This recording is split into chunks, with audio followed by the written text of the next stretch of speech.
This is Gary Warner, an internationally known computer security expert and UAB's Director of Research in Computer Forensics.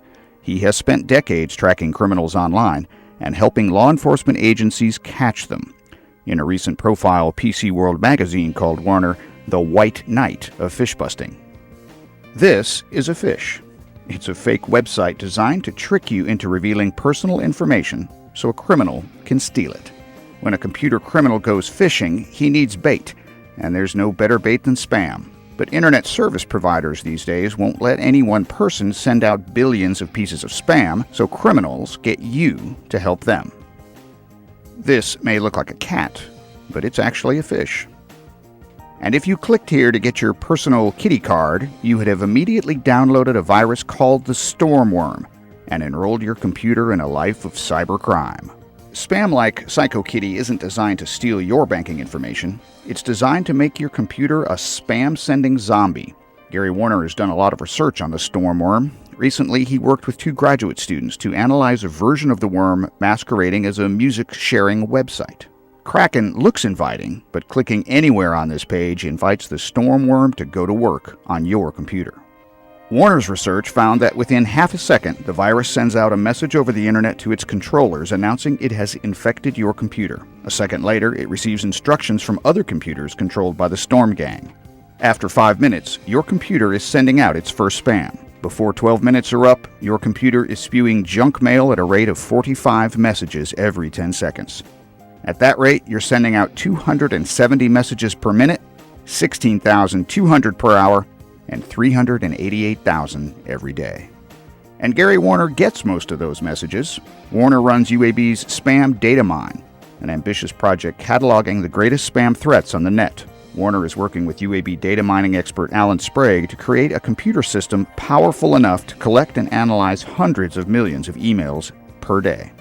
We believe that by watching for interesting patterns in the email, this is going to show us what's perhaps the most interesting thing we should be out investigating right now.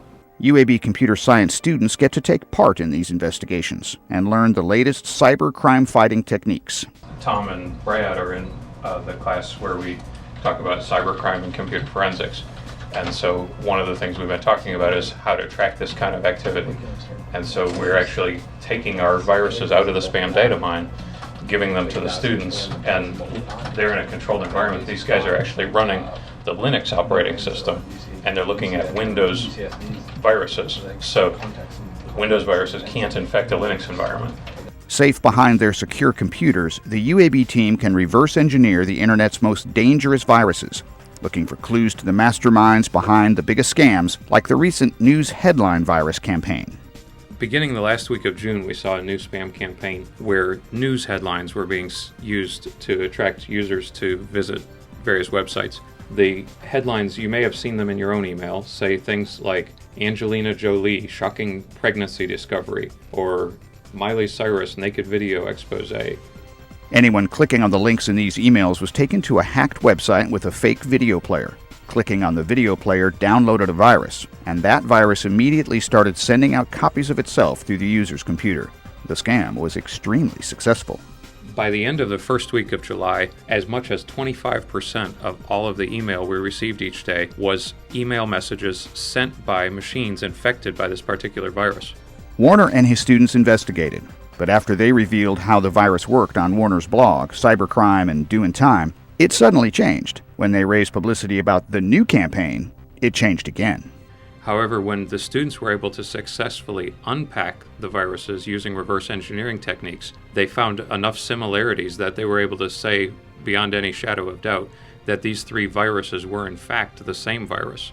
Investigations like these give overworked law enforcement agencies the evidence they need to make cases that will stick in court. People who do phishing sites, 95% of them never get caught, and we've got to change that.